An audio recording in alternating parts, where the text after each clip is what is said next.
Are you constantly getting in your own way? Self-sabotaging your own success? Are you your own worst enemy and the most likely person to say negative things about you or your own abilities? Do you want to be a better friend to yourself? Manifest your dreams and learn to speak more kindly about the only person who will be with you from your first breath to your last. That's you. Then this month's workshop of affirmation construction is for you. Grab a cuppa and let's talk. Hello, and welcome to Whole Self Unity. We're a 501c3 nonprofit organization dedicated to providing integrative healing and self-care to those in need. We host classes, events, and community gathering opportunities.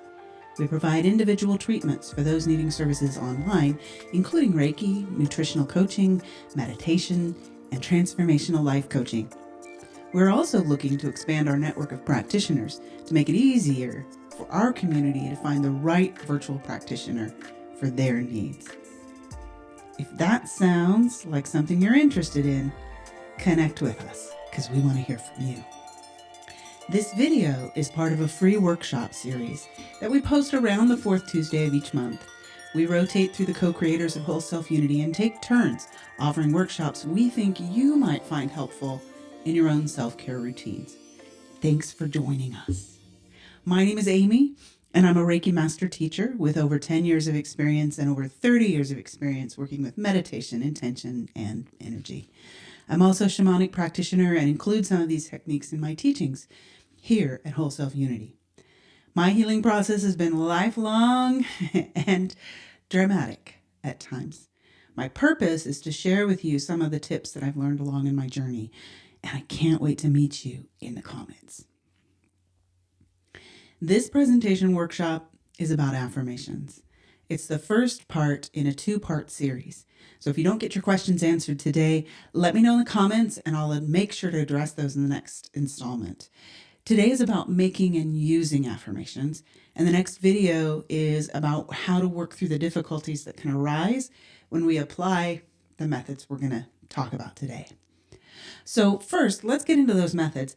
I'll leave you to work with them, and then we'll come back in about a month or maybe tomorrow if you're tuning in later, and troubleshoot any problems in part 2 of this series. Sound good? Let's go. Oh, you're going to need something to draft out your affirmations on, maybe a notebook or a pen, pad of paper, or you could just type them out on your computer, your smartphone, the back of an envelope, the back of a fortune cookie slip. Just grab what you need right now to draft out some ideas and play with some words as we begin to construct our affirmations.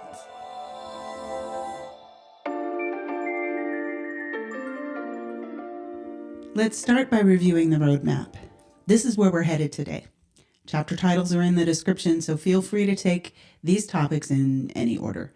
We're going to start with a general definition of what affirmations are and some of the ways that they can be used to create powerful shifts in your life, in your energy field, and help you manifest your biggest dreams, primarily by aligning your conscious and subconscious minds toward the same purpose. There's going to be some psychology, there's going to be some neural processing, some sciencey kind of stuff. There might be a little talk about energy and vibration. And there's definitely going to be some talk about habits and teaching yourself how to follow your authentic, deepest, most valued desires. Is it magic? I leave that part up to you, your beliefs, and your own practice. But let's get started. We're going to go from the overview to hitting the primary ground rules so that you can have the best results when you build your own affirmations. And then finally, we're going to wrap up by talking about how affirmations at work don't all have to look the same. I'm going to give you 3 different ways to construct and work with your own affirmations. And then we're going to wrap up by talking about how to put the affirmations you built into use on a daily basis. We'll close with a very brief meditation practice, purely as an example, to help us empower ourselves around our chosen affirmations. Ready? Let's get rolling.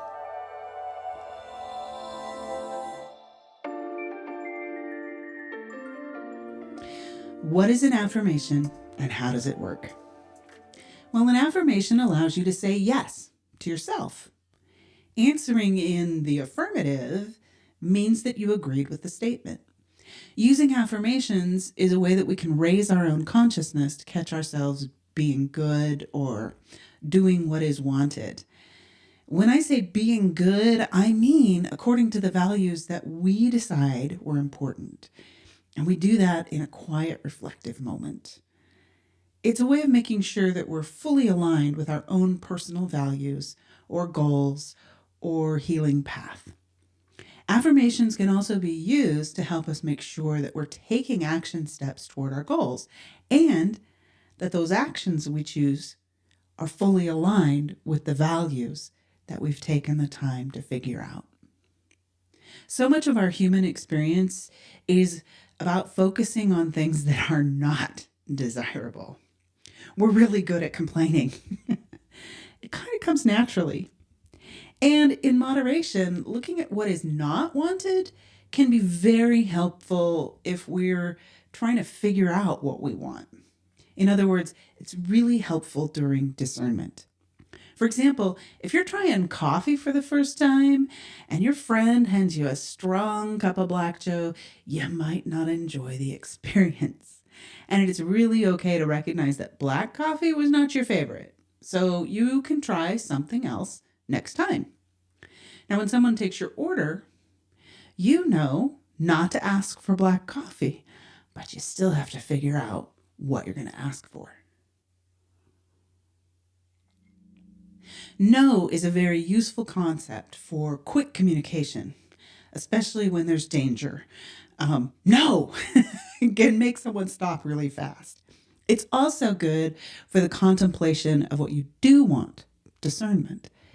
However, it's more useful during creative phases when you're actually building and constructing new things to be clear about what it is you do want. In other words, notice what doesn't work for you as part of the figuring things out, but don't live there. Your energy is needed for directing the path forward into what is wanted or needed. And that can be hard sometimes. If you picture a kitchen remodel and a contractor has a meeting with a homeowner, but all the homeowner can talk about is all the ugly countertops that all of their friends have, how much they don't want those. And at the same time, the contractor is trying to answer questions from the supervisor and work crews at 3 other work sites, confirming a tile order with the architect, letting the next client know that their meeting needs to be rescheduled. And the contractor might leave that meeting with a fair idea of what should be avoided in the remodel, but probably has a lot of questions about which materials are actually wanted and how the remodel will actually look. We spend a lot of time on autopilot, and our brains and bodies work with our subconscious to build loads of habits for us on a daily basis. And these habits are part of the beauty of our brains. The more bother that we can avoid on a minute-to-minute basis with autopilot leaves us better able to react to the unexpected, urgent decisions, life-threatening situations, and areas where we truly need to be conscious and pay attention. We don't go on autopilot because we're broken. It's a feature of human evolution, not a bug. We are here because our ancestors did not burn themselves out endlessly solving problems that have little impact on survival. Autopilot lets us react to unexpected snakes in the grass while also figuring out a better tool or shelter idea that's completely new and novel. However, when we're on autopilot, conserving energy for the stuff that really matters, we're often not aware of the heuristics, the decision-making rules of thumb that we ourselves are using to govern our unconscious living. Now, large issues that are ingrained in our autopilots are things like stereotyping, prejudice, biases about race, age, gender, health, or economic status, or even how worthy we are of love. If you were raised in an environment where you heard a lot of negative statements or judgments about your worthiness as an individual, or your competence, or your ability to be successful, these judgments are part of your internal programming. Each of us has assumptions built into our decision-making mechanisms. They come from society, from our friends, from our families, our teachers, and from our parents. Affirmations work with the subconscious mind and the conscious mind and our habits. Now, a good affirmation is going to help us untangle our assumptions about ourselves and the world. And with careful work, an affirmation can turn our behavior and decisions toward a chosen set of values and principles and goals, even when we're on autopilot. In other words, it'll turn us away from the values, principles, and goals that we didn't choose, that were just sort of pre-programmed into our brain as we were growing and learning and living. It's a way to stop sabotaging ourselves or our own goals by bringing our subconscious programming in line with our consciously selected values and guiding principles. It's a powerful method for getting in touch with the assumptions that direct our subconscious, and when we let ourselves slip into autopilot, which means we can live more relaxed and peaceful human lives while we live and grow and heal. Well, now that we know what an affirmation is and how it can work with our minds to help us gain what we seek, let's talk about some ground rules. Sometimes we can actually move backward simply by talking to the subconscious mind the wrong way, which is how a lot of us get to the place where our assumptions need to be examined and reprogrammed. If you're a self-sabotager in one form or another, you really need to do this work. And that's coming from an old hand at self-sabotage. What we're talking about here is learning the programming language your subconscious mind uses so that you can have really effective results.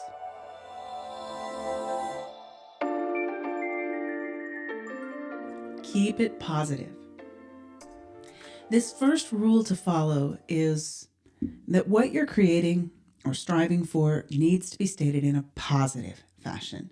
Your subconscious needs a concise roadmap that's easy to use in those moments that you're using your conscious mind elsewhere to solve other problems. Now imagine I'm giving you verbal directions on how to navigate toward a good restaurant, and I only tell you all the things you want to avoid. Don't turn left at the light. Don't stop at the first restaurant on the left. Don't go to the sub shop. Now, a couple of things are going to happen. It's going to be really hard to concentrate on where you are headed and what you are actually looking for, because that's never been stated. I'm calling your attention to all the things that you want to ignore or avoid. That's not how your brain works. It's also going to slow you down because without a clear and positive set of directions, you have to evaluate each statement as part of navigating towards your destination. Oh, okay, there's a left turn at the first light, and I know I'm on course, but I don't go that way. These negative cues can be really helpful to establish boundaries, but they're terrible at directing us towards something new, which is what most of us are here for. Also, the chain of negative navigation instructions are going to be hard to remember, and they'll take longer to process. So you run the chance of getting them confused, forgetting the details, switching them around and doing the opposite. You might remember half hour after getting these instructions to stop at the sub shop because everything was so confusing.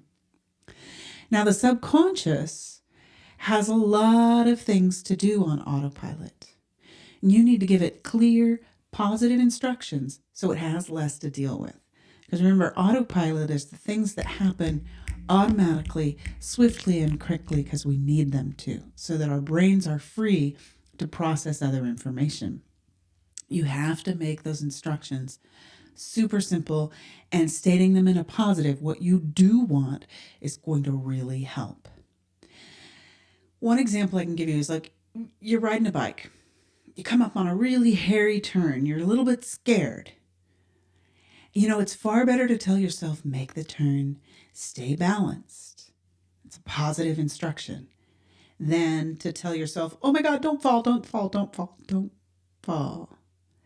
This is because the subconscious mind, with all the things that it has to do, is going to hear don't fall as just fall. And then guess what happens?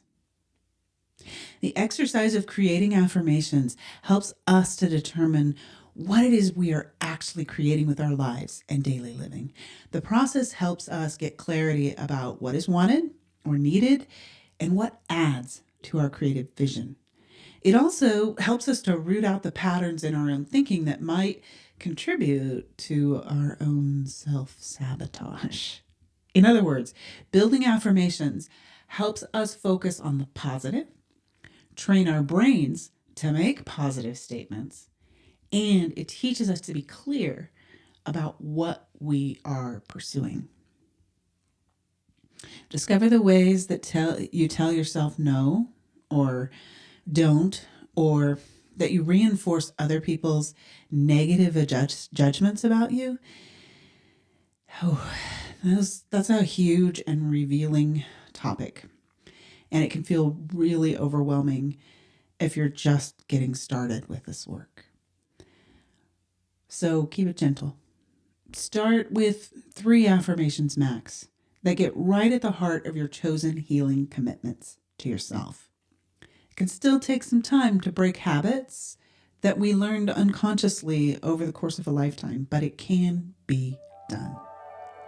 I promise.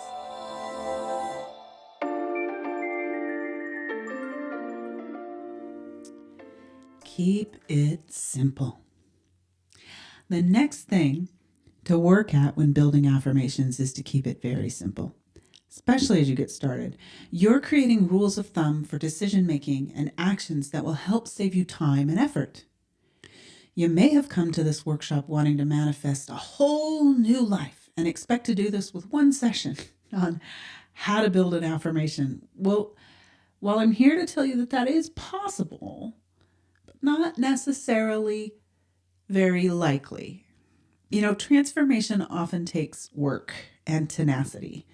And it also takes time to filter from the conscious mind to the subconscious mind and into habit. So be patient with yourself. This is a really great tool that can help you take the baby steps toward a better life and feeling more comfortable in your own skin. But please have kindness, gentility, and patience with yourself as you walk the path for the first time. Most of us have some baseline or foundational work to do first.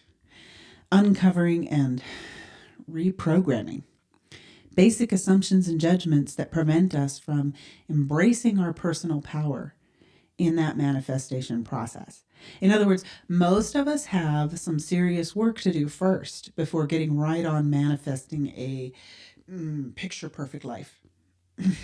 To which I also always ask, picture perfect according to whom? And what values and principles are really important to you as part of that picture perfect life? And are you bringing to your picture perfect life a lot of assumptions that come from outside of you? In which case your first work is to kind of untangle that. We want to concentrate on what's important to you. As you begin this journey of finding and reprogramming your own assumptions and wounds, what you have your heart set on as a destination may morph. In fact, I know it will morph and change as you move through the healing process.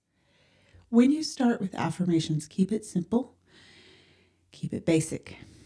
It can still be an important statement, but it needs to be quick and easy to communicate to your underlying subconscious mind.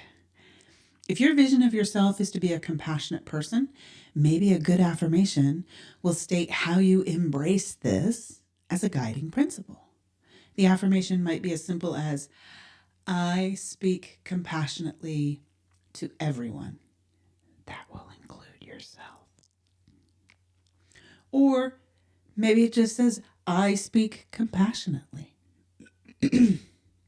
By keeping it simple, the affirmation provides an easy to remember ground rule. It makes it easy for your subconscious to understand, but it also gives you a clear yardstick to assess your behavior choices later with your conscious mind. There'll be times when you violate your chosen principles, or forget, or fall back into habits that you're trying to change. The point of the affirmation is that it represents your own conscious commitment to a value or principle that's deeply meaningful to you, as simply as possible. Some people, when first starting with this work, want to write a whole paragraph or essay with supporting clauses and exceptions, and the affirmation ends up becoming a long, convoluted statement about how every aspect of your life will be perfect, perfect, perfect.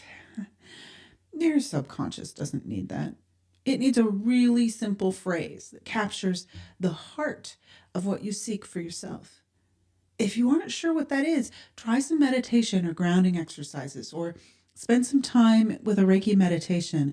Go to our online Reiki Share to help you work through some of the discernment process, sitting quietly with yourself. Check out the links in the description to explore those options on our channel. Make it catchy. The third ground rule when writing an effective affirmation is to spend some time working the statement until it's a little catchy. It's got a good groove. It was easy to dance to. You want the phrase to come back to you in moments of weakness. You want it to surface as a reminder when you're wrestling with a decision. And that will be more likely if it's easy or fun to say. Maybe you're someone who puts their affirmations into rhyme forms, or maybe you just want a 3-word phrase. The easier it is for you to say, the easier it will be to recall when you need it the most. Let's play with some of these. I speak compassionately to everyone. An affirmation we talked about before could be tightened up to, I speak compassionately to all. It could also be stated as, I speak with compassion. Or, I always speak with compassion. Or even, I always, always, always speak with compassion, compassion, compassion. My words are compassionate. Do what works for you. This affirmation is about watching our words. So someone with this affirmation may want to cue consciousness around speaking. If the principle or value was about more than watching words, but also about driving behavior or actions, it could be tightened down to, I am compassionate. So it's not just about speech or words, but everything about us.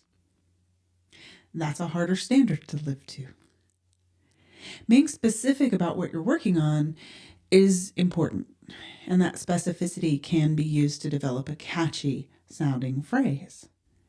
How to create a catchy turn of phrase that's simple and positive is the key to creating a truly powerful affirmation. There are limitless ways to do this, and how to pare things down to their essentials will be driven by what is truly important to you. If there's a particular aspect that you're working with, be sure to include it specifically in your statement, dropping it later when that aspect becomes more of a habit and you're comfortable with hearing the more general version of the affirmation. I speak with compassion may be easier for someone who struggles with compassion to focus on words rather than simply saying, I am compassionate, which if you're struggling with offering compassion, that phrase might feel false or uncomfortable. We'll talk about how to troubleshoot some of that stuff next time, But in this time, you're trying to build and create affirmations that feel comfortable, that are easy to say, a little catchy, and simple and positive.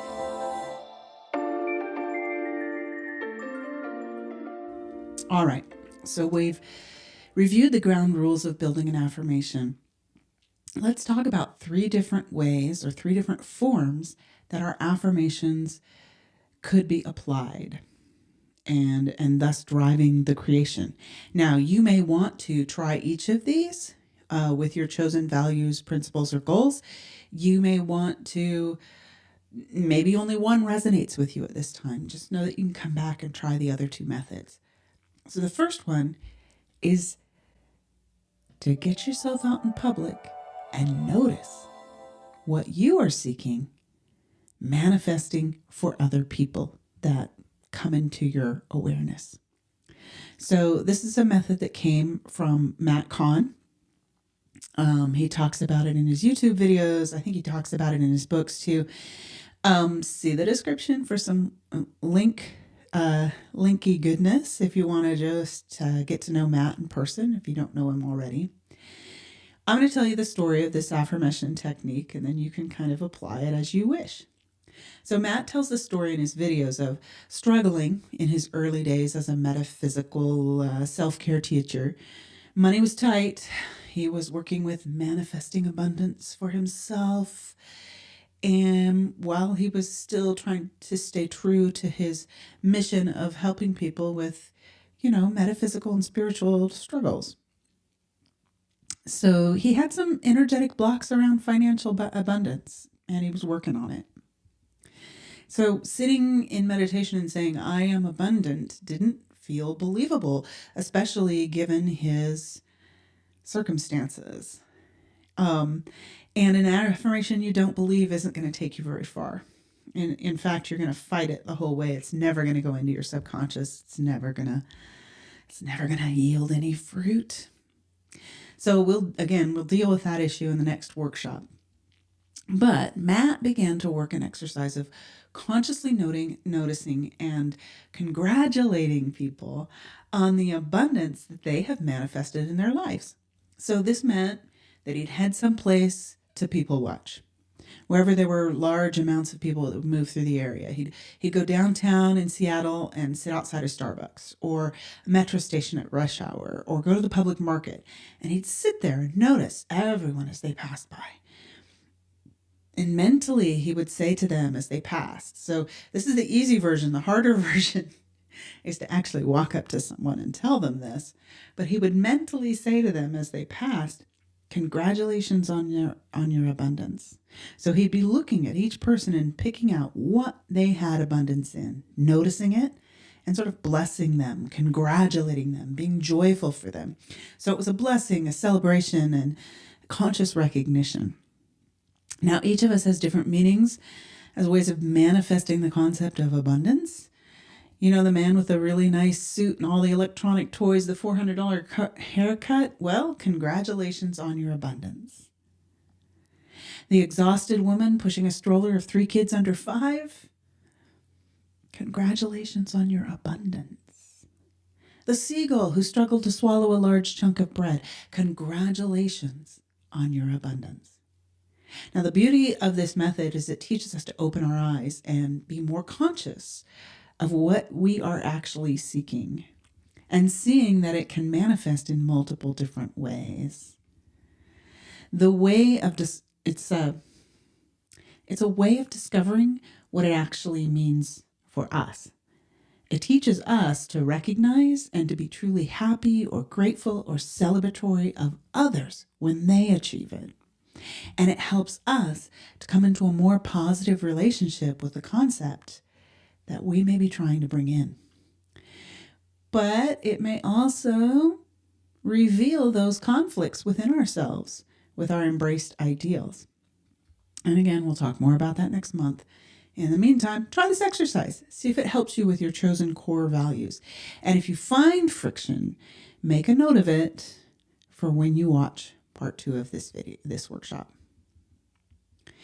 Now, when Matt talked about speaking to a very large group for the first time after landing his publication contract with Hay House, that's Louise Hay's publication business. It's a big deal. Okay. Financial abundance was headed Matt's way, and he had a huge audience to address for the first time. He tells that an acquaintance backstage, someone who didn't know he'd practiced this affirmation or this form of recognition, leaned over to him spontaneously as he's being introduced, and he's about to walk right out onto stage, and whispered, "Matt, I don't know why, but I'm supposed to tell you, congratulations on your abundance," which was an incredible moment for him. And so it is. Is it magic? Is it psychology? Does it matter? It works, but you may have to put some effort in, and you may have to allow the results to unfold over time.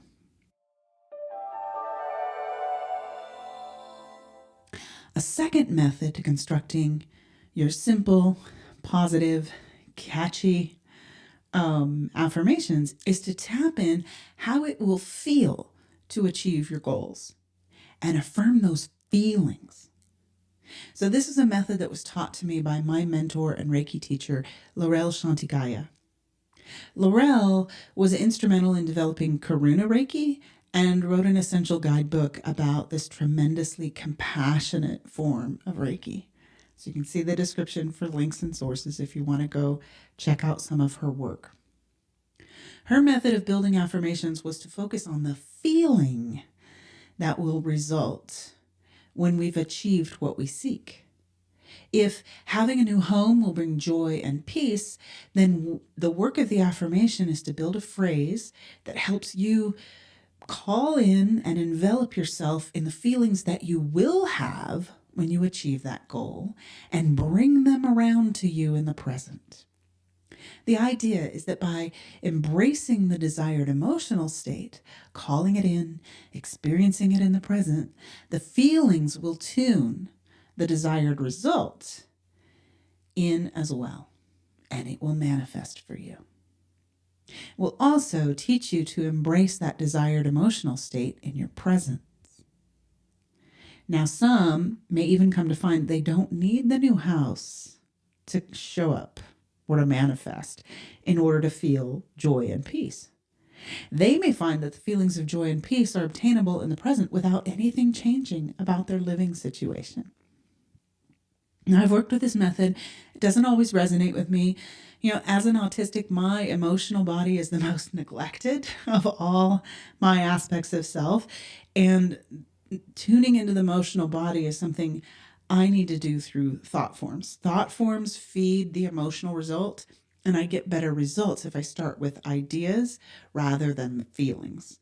However, if you're a person who works more readily with emotional frequencies rather than thought forms, this method of constructing affirmations may feel better or more natural to you than affirming ideas. So have at it. Enjoy. Laurelle would have us concentrate on the manifested reality, tap into the emotion of the accomplished goal by writing the initial statement.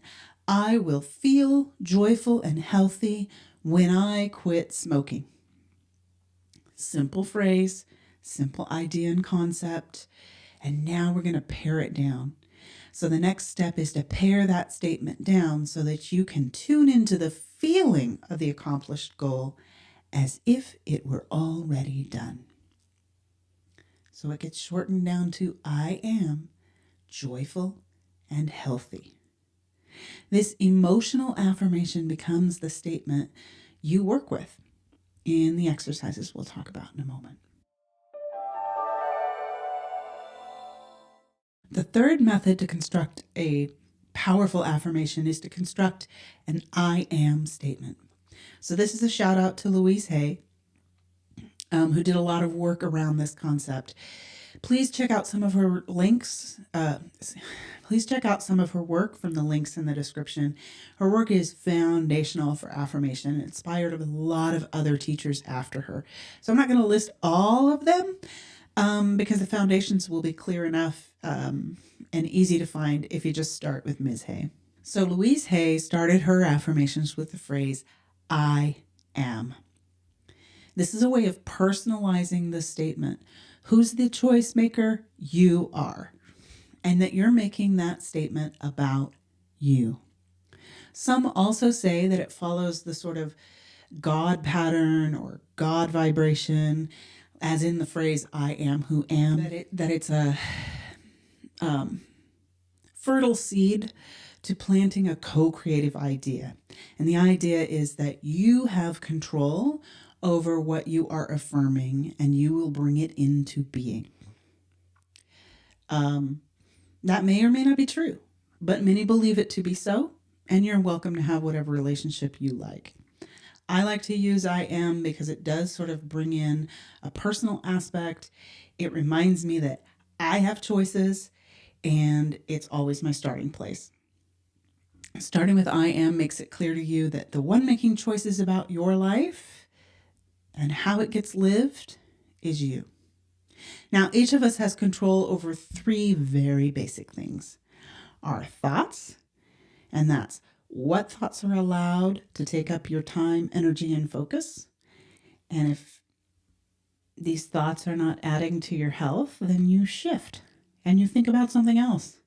And you place your thought energy, your time, your energy, your focus, someplace that's going to yield you health, peace, gratitude, all of those beautiful things. The second thing we have basic control over is our words. Which of our thoughts are we going to turn into words through the choice to speak? And then how are we going to choose our words when we do so? All up to us. And the third place where we have control is our own actions, the choices we make on when to act or when not to act, and subsequently what to do. Our reactions, in other words, our emotions, flow from the stories, the thoughts we tell ourselves are true. They're often reliant on subconscious assumptions, past programming, or past experiences. So if you struggle with maintaining feelings of peace or find yourself regularly triggered, affirmation work may help you reprogram your thought patterns so that you can embrace a more peaceful life. Starting with I am gets the ball rolling. You've written the first two words. They're easy, they're clear to remember, and they put you in the driver's seat when it comes to navigating your life. Still, you can start differently if that works better for you. And once you get the hang of writing down your own affirmations, start however feels comfortable. The next word after I am should be a present tense active verb. More than this, the verb should involve things that you have control over, such as your thoughts, your words, your actions. I am compassionate. This statement does not expressly mention thoughts, words, or actions, but the relationship is implied. If you're having trouble turning compassionate into thoughts, words, or action, or difficulty making that connection, then you might need to make your affirmation more specific. Understanding what you can control makes the shorthand, the implication in that relationship, more effective.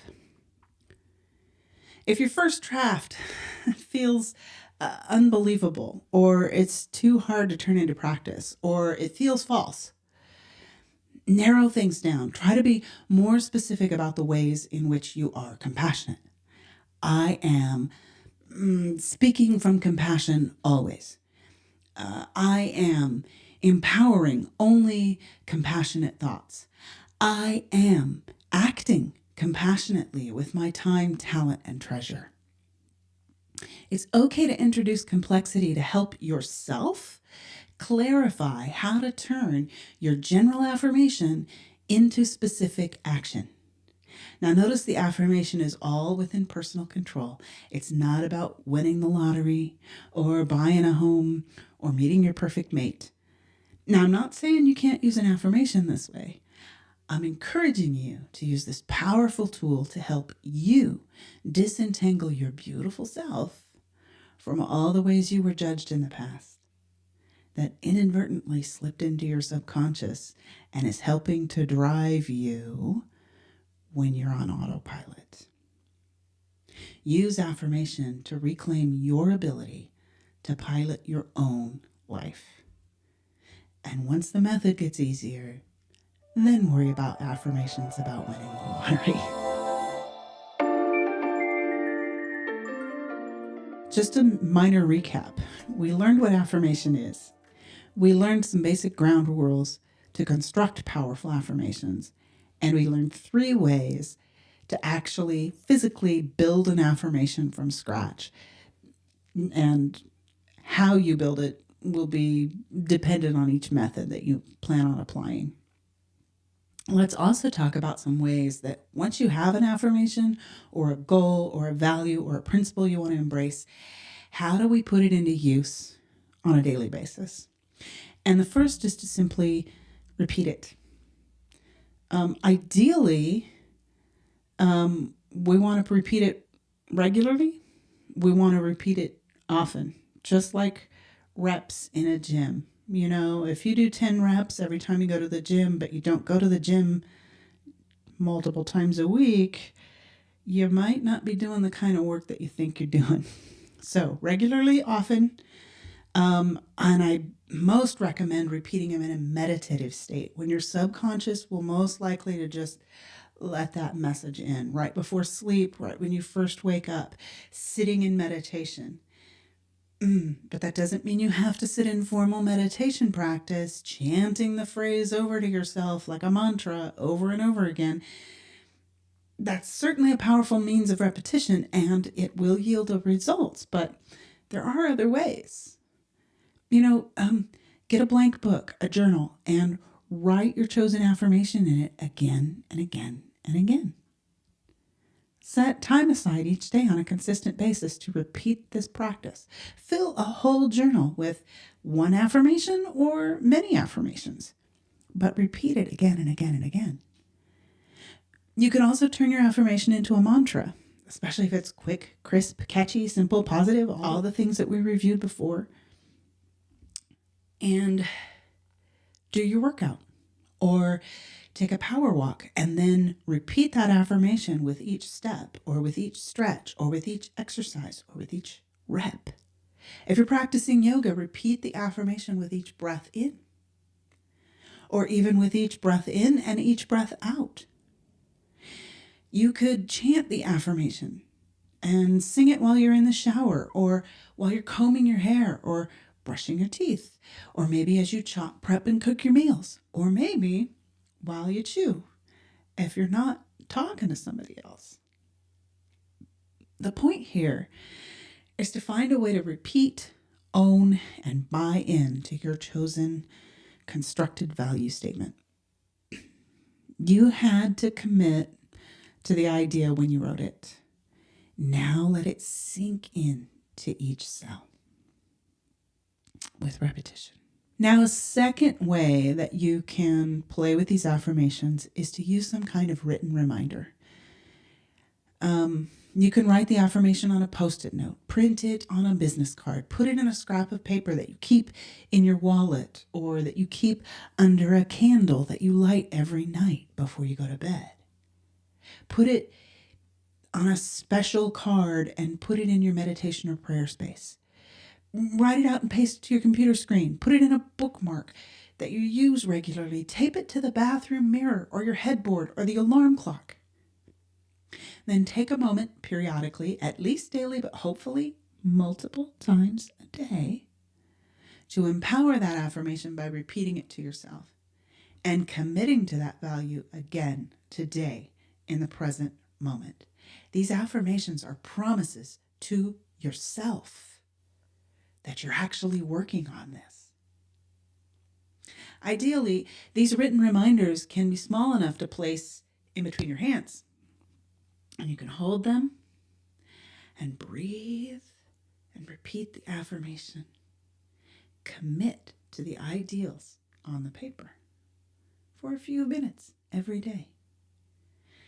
If you're into ritual or beliefs, you can even blow on the paper or blow on the paper between your hands to help demonstrate your commitment to bringing that idea into the world. Now, if this is a struggle, you need to redraft your affirmation. Try it. And if you're still struggling, after you've redrafted, come back in the next video where we talk about troubleshooting this kind of internal resistance. And sometimes it's just there. A third way that you can work with your affirmation is to just create some or purchase or procure some sort of physical reminder.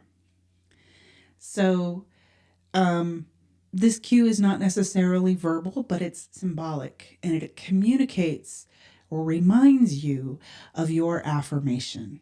So these symbolic cues could be strategically placed so that you encounter them in the moments when you're most likely to be in conflict or in struggle with yourself. So some ideas are putting a worry stone that you can carry in your pocket at work. This could be a special crystal that you buy just for the purpose of reminding you of your commitment to speak more compassionately.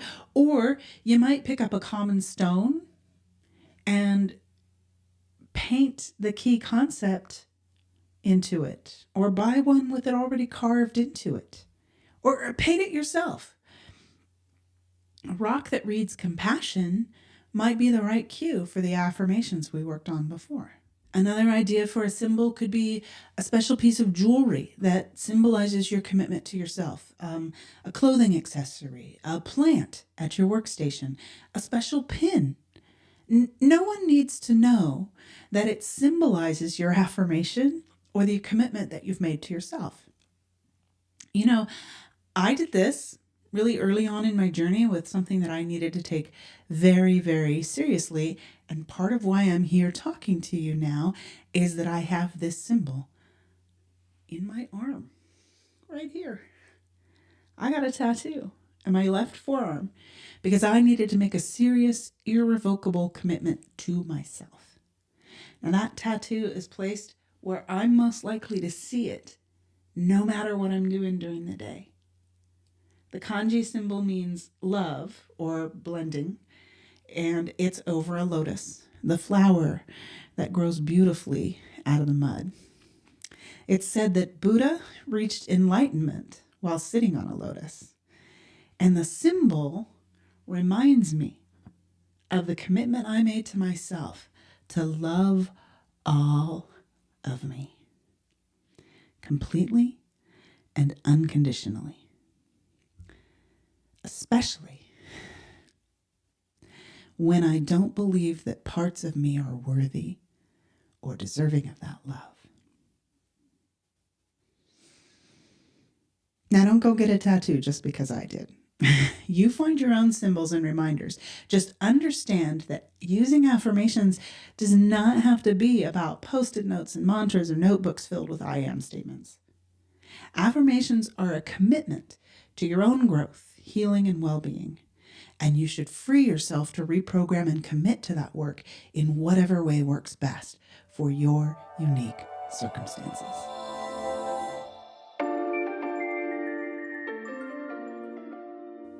Okay, if you haven't figured out what your affirmation is, you might want to hit pause and maybe work that out. I suggest that you work with no more than 3, and usually if you think of 3 separate simple affirmations, you can get kind of the overall result that you want to be working toward right now. Now, I commonly use a mixture when I'm working up affirmations for other people, and I'm going to apply those right now. You're welcome to borrow them. I still think that even if you like the ones that I'm about to put forward, that you should still sit down with yourself and wrestle with, what are my core values? How do I want to show up in the world? And what is important to me with my thoughts, my words, and my actions? And commit to that. And commit to that by taking the time to work out your own affirmation. So I'm going to lend you these for now. If you have some that you've already created and you want to work with those, work with those. Okay? Well, what I'm going to have you do is either write the affirmations that you have constructed on a small piece of paper, hopefully something you can hold between your hands. If you haven't created them yet, but you want to try the exercise just to see where we're going, I'm going to use the 3 affirmations. I am worthy of love. I am enough. I am loving to myself. I am worthy. I am enough. I am loving to myself. I am worthy. I am enough. I am loving to myself. Now, we just said all 3 of those affirmations 3 times. That's a good start on the affirmation thing. A lot of times if you work in 3s, again, that kind of cues in our subconscious to pay attention.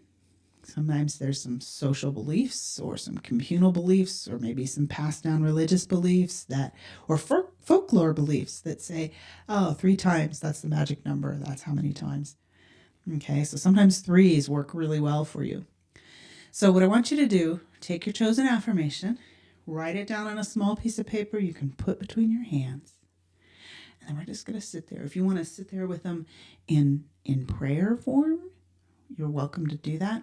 I'm going to do this so nobody feels the need to kind of associate affirmation work with prayer. I mean, it can be prayer, but it doesn't have to be prayer. So if you're not a praying type, I don't want to, trigger you. So, piece of paper between our hands, and we're going to take 3 deep, long, slow breaths.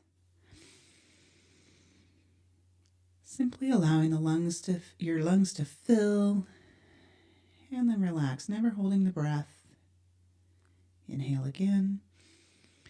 You may notice that your body's starting to relax. You may feel a little lightheaded if you're suddenly taking big, deep breaths and you haven't been taking big breaths. You may notice that you're super tense and you're starting to relax a little bit now. What we want to do is slow the body down. Give it all the oxygen that it needs. We want to relax a little bit, let some of those stress hormones go. We want to slow down the brain waves. So we're just going to take a couple more deep breaths.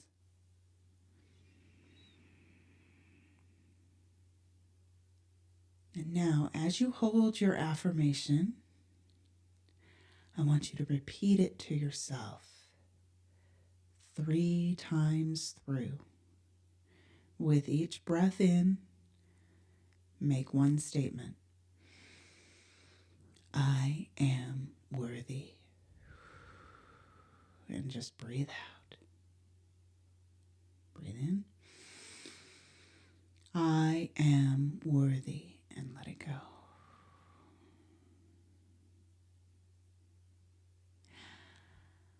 Breathe in. I am worthy. Remember writing your affirmation as you do this. Feel the paper between your hands. Maybe you can even smell the ink. The more senses you bring into this process, the more your subconscious is going to accept the idea and deeply reprogram. Next affirmation, I am enough.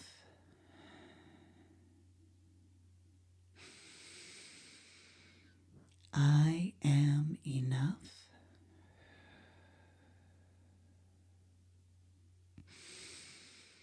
I am enough.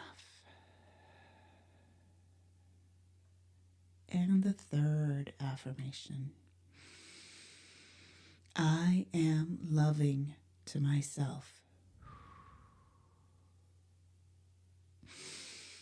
I am loving to myself.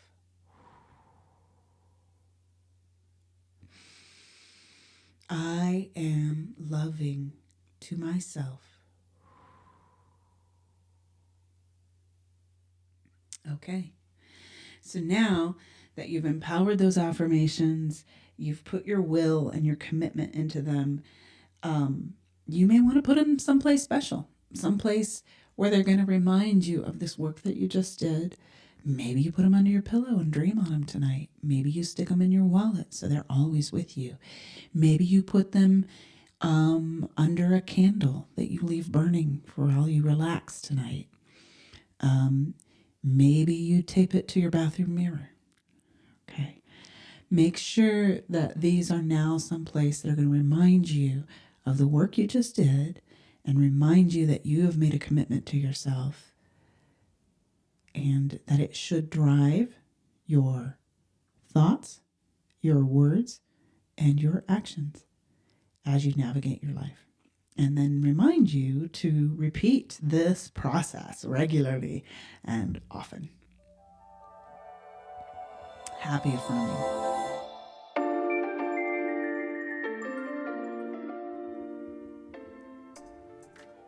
Okay, let's talk about the conclusion.